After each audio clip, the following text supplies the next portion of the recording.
Welcome to the start of a real-world application development course.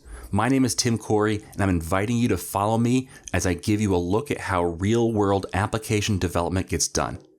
In this start-to-finish course, we will be building a full, multi-part application that actually works. Along the way, there will be design changes, technology upgrades, and new requirements, just like there is in the real world. Now, in case you don't know who I am, my name is Tim Corey, and it's my goal to make learning C# easier. The best way to learn C# is to practice it. Standalone tutorials are great, but until you put what you learn into practice, you can't really be sure you've learned it. That's why I build start-to-finish courses, not just tutorials. This way, you get to see how the various parts you have learned fit together. In this video, I'm going to walk you through my goals, plans, and expectations for this course. But before I do, I would recommend that you make sure you're subscribed to this channel and that you've selected the little bell icon to notify you whenever a new video gets released. That way, you don't miss an installment of this course. Next, I encourage you to make a plan as to when you will watch these videos. Put it on the calendar. If your personal growth is important, you should schedule it. Finally, make sure you follow along and create the code as I do. This hands-on work will definitely improve your understanding of what you're learning. Now, before I move on, I do want to mention a couple of ways you can upgrade your experience with this course. First, if you join my mailing list, you'll gain access to special contests and giveaways that I'll be offering to my mailing list. These will be exclusive to the list and will not be offered again later, so the sooner you join, the better. Second, for everyone on Patreon who supports me at $5 a month or more, I'll be giving you my source code each week. That will allow you to follow along, but also have the safety of my code as a backup in case you run into an issue. Both of those links are in the description down below. Okay, let's look at the purpose of this course. There are three main purposes I have for this course. The first one is to provide a clear demonstration on how to build a real-world application. So that's really it. We're building a real application, and here's how to do it. The second purpose is to demonstrate how various topics fit together. So you've learned all these different pieces in these tutorials, but how do they fit together? How do they interact? This course, that's part of its purpose, is to put those together into a whole. And finally, the purpose is to create a learning platform for future demonstrations. One of the limitations tutorials have is the idea of, well, how does this apply in the real world? How do I take an existing application and use this new thing you showed me? With this course, we'll have that platform to say, okay, let's see how to integrate that into this platform. So those are the three purposes. Now, let's move on to video design. So each of my videos in this course will focus on one topic. Now, what that means is they're going to be somewhat standalone while still fitting in the larger whole. That means that if you were to step in to a video and you want to learn about unit testing, and you saw a video in this course, maybe 5, 6, 8 down the road, where you said, okay, that's the video that's on unit testing. You could watch just that video and see how unit testing works and how to fit into a real application. Now, obviously, there's a larger whole, and the main purpose is for you to start at video 1, this video, and move all the way through to the end. But, like I said, you can pull out pieces if you want to either refresh your memory on something, or if you are working on something specific right now and you see a video that covers it. So it's designed to do both. Now, also, what future videos cover will partially depend on your interaction. So ask questions and give your opinion to shape this course.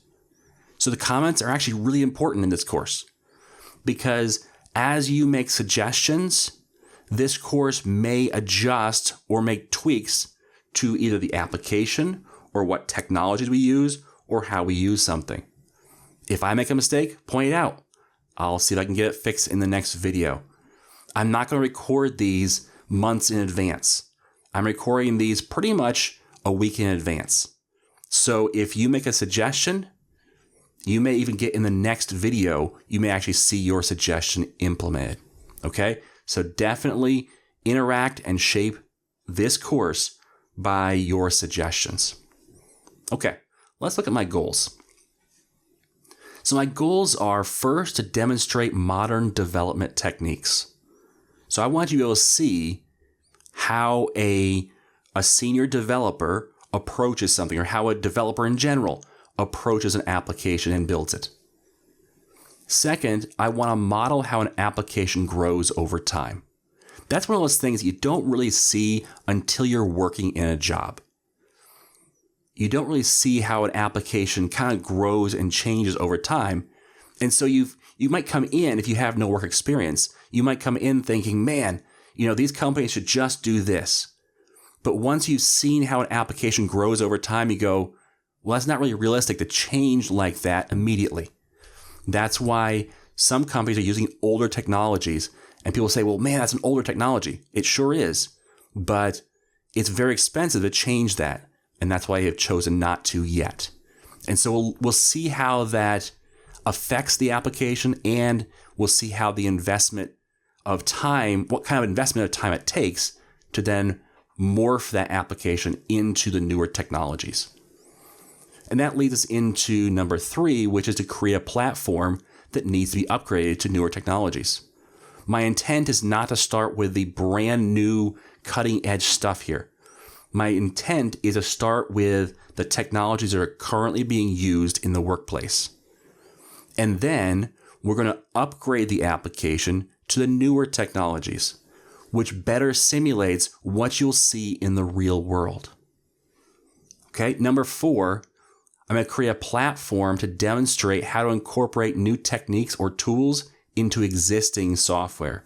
And that's what I was talking about earlier, with the idea of, yes, this new tool is cool, and we can see how it works in a brand new tutorial and brand new application, but how do we put that into a real application?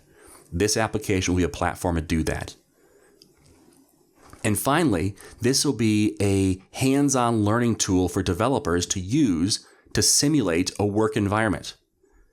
If you want to figure out what it feels like to be in a work environment, this application will help with that, because you can jump in and start working on your own, start taking projects and work on them as if you were really at a real job. So let's look at the situation. In this simulation, we work for TimCo Enterprise Solutions. We build solutions that we can sell to clients. Right now, we've been assigned to build a retail management system. Over time, we're going to get new requirements or new work entirely, just like at a real job. So the idea is our primary focus is on this TimCo Retail Manager application. And so essentially, it's a point of sale system that you would have in a clothing store or a grocery store or something like that, where we have inventory and we sell inventory. But just like with a real work environment, this is going to change over time. And also, we may assign a totally different task. So that's our basic focus, though, right now, is working for TimCo Enterprise Solutions on the TimCo Retail Manager. So our initial project is we need to build a desktop app that runs a cash register, handles inventory, and manages the entire store. That's a very, very broad set of requirements. We're going to have to figure out, how do we tackle that? Now, in order for it to grow, we're going to be creating a web API layer. So this is one of those things that I add right away that I said, okay, I kind of pushed back on the boss and said, you want a desktop app, that's great, but I can see you almost immediately saying, well, we want to sell online now. And that means a whole new application if I didn't design it with that in mind. So what we're going to do is actually create a web API layer that can service a desktop application or a web application or even a mobile application. Okay, so that's the initial project we'll be working on.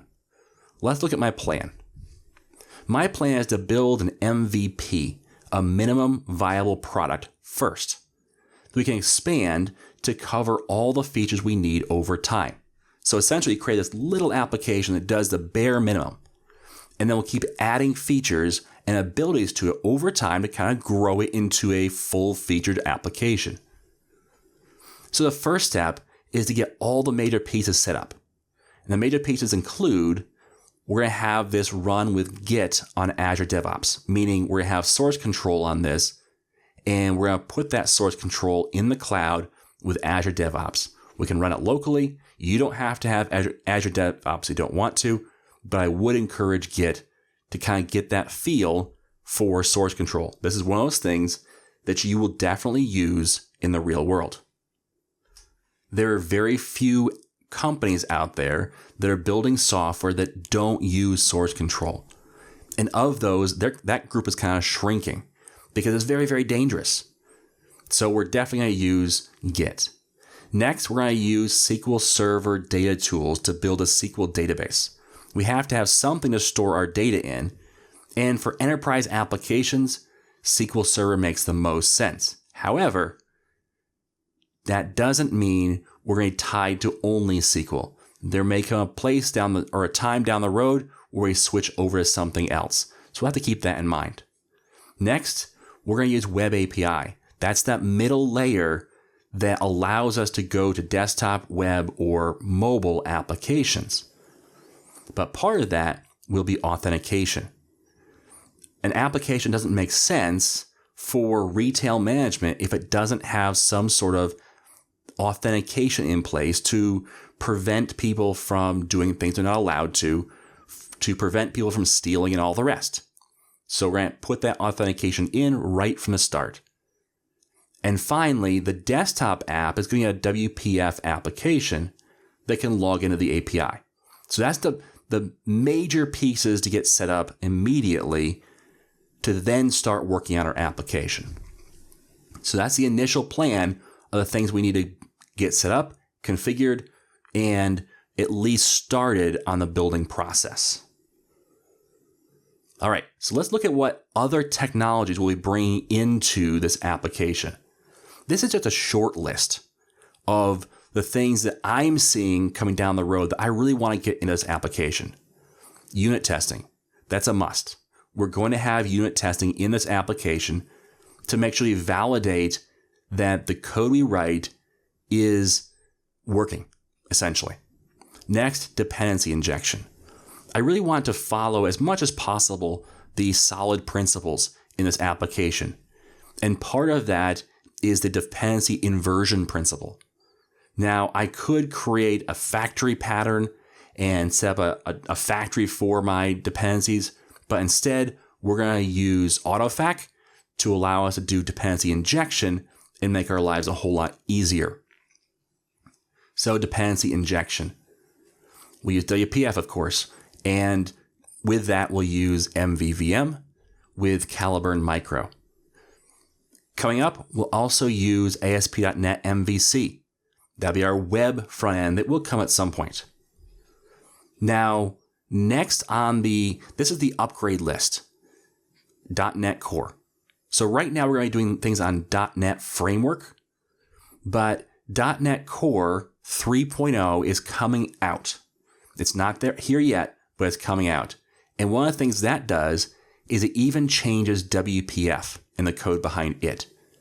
And so we're looking at, do we upgrade even our WPF, but also change over our MVC site over to .NET Core, probably with Razor pages even, and also our API as well. So we'll look to move to .NET Core at some point with this application. But again, I want to start in .NET Framework so we have that experience in what businesses are using today, and also have the experience of what businesses want from developers, which is people that can help them move to the new technology, not just start over in the new technology. We're using SQL Server data tools, we've pointed that out, and Git, and Azure DevOps. Like I said before, we'll also be using design patterns like Solid to help us create an application that is robust easy to maintain, easy to upgrade, and easy to understand at the same time. Async.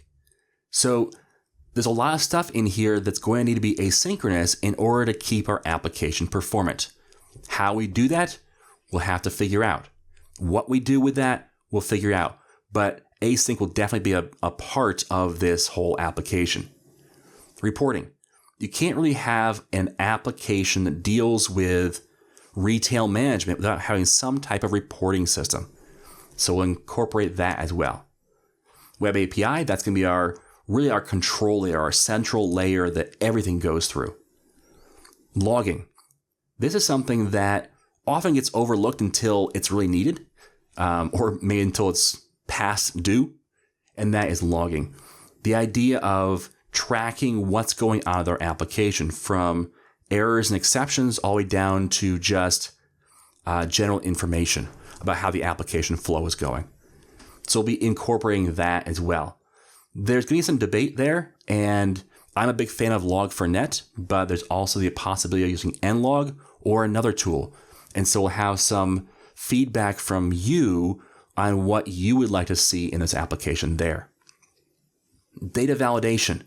We'll probably do something like Fluent validation, but again, we'll have some feedback there as well. And then we'll see some HTML, CSS, and some JavaScript. Nothing too advanced, I don't think, but we'll have some manipulation and changing of those three items with our web applications. And finally, authentication will be a big piece. Not only will we authenticate that a person can log in, but then we'll give them permissions. What can they do? What can't they do? And we'll limit our API to only allow them to have access to what they are allowed to. So that's the upcoming technologies. There's more coming, I'm sure. And like I said, this application is going to change over time, and it's going to change based upon your feedback. So make sure to ask for what you want to see in the application. All right, so frequently asked questions. Will a source code be provided? I answered that at the beginning, but the source code will be provided to Patreon subscribers who are at a $5 or more a month support level. So what if I fall behind? No worries. Like I said, every video is kind of on its own. So if you want to watch a video just to see that one technology, you can do that. But also, this is YouTube. You can go back and start from the beginning. All right, number 3. Does this mean you won't be doing a regular YouTube video for a while? Yes and no. So this is a regular YouTube video. This is going to be standalone topics. I'll bring new things in I haven't covered before, as well as cover things I have before in a new way or in a more full way. But also, I will be doing standalone videos still as well, interspersed. So if there is a time where I want some more feedback from you, I may pause the course creation to wait for more feedback and instead put a standalone video in for the next week. Also, don't forget that the Thursday videos are unrelated to this. The Thursday videos, the weekly challenge videos, will continue on as normal. There'll be still standalone challenges on Thursday every week. Okay, number 4. Why don't you just build this all in .NET Core right away? Well, that doesn't really simulate what you're going to see in the marketplace. If you want to get a job in development, or if you have a job in development and want to move to a different job, or if you just want to see what people are doing, developers are doing, they're not developing brand new applications in .NET Core right now. Not usually. Okay. Now, obviously, there are companies out there building new applications, and definitely there's a lot of companies using .NET Core. But the majority of companies who are software development shops who are older than a few years have applications in the full .NET framework. And so we're going to simulate that same company. We're going to simulate a company doing that, where they're taking existing knowledge of .NET framework, which is years old. Maybe you can have over a decade of experience in .NET framework. You can't have a decade of experience in .NET Core. So your developers are more comfortable there, your senior developers and your mid-level developers. And so a new company might actually even start with .NET Framework today. But either way, whether it's an established company with an established application or a new company with established developers, you're going to see a .NET Framework application a lot still. This will allow us to not only simulate that, but also simulate the idea and teach you how to move from those .NET Framework applications over to .NET Core, not just start from scratch. That gives you the experience then to take your company or your potential company and help them move from their .NET Framework application over to .NET Core. Okay, number 5. What if I don't want to learn X technology? And I hear this a lot. So people will say, well, I'm a desktop developer, so I don't need anything to do with web. Or I'm a web developer, so I don't need anything to do with desktop. I disagree on this quite a bit. And the reason why is because, yes, that may be your preference. And yes, you may be at a company where you're currently in that technology. But one of the things that a software developer really needs to do is be well-rounded enough to handle other situations. So if you get laid off your current job, you're limiting your field by saying, I won't do this, not even a little bit. Okay. So really for a long time, I was a desktop app developer.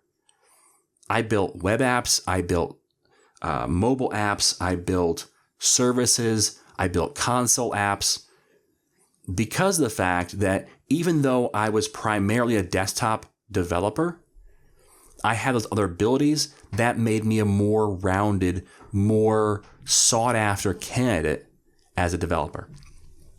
Also, you're really just pushing your knowledge in C# in general. The idea that you would, not do a certain area, it's somewhat limiting. Okay? Even for me, one of the things I have not done yet, simply because I don't have enough time, is I haven't moved into Xamarin, which is the mobile C# development side. Guess what I'm working on? Moving into Xamarin. Because I need to expand my knowledge and my ability in C#, and that's one of the ways I can do it.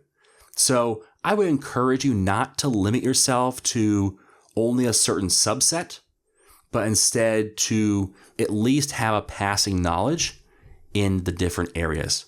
That grows you developer, that grows your skills overall in object-oriented programming. It grows your skills in C# in general. And these are all things that help with your given area as well. All right. And number 6, this next one, it's kind of more, this is my sentiment. Where do we start and when do we start? So the next video in this series will start right away. And with that, we're going to start with Git and getting things started with our source control. So that's the first place we'll start. And we'll start right away in the next video actually building stuff. Okay? I can't wait to start. Thanks for watching. And as always, I am Tim Corey.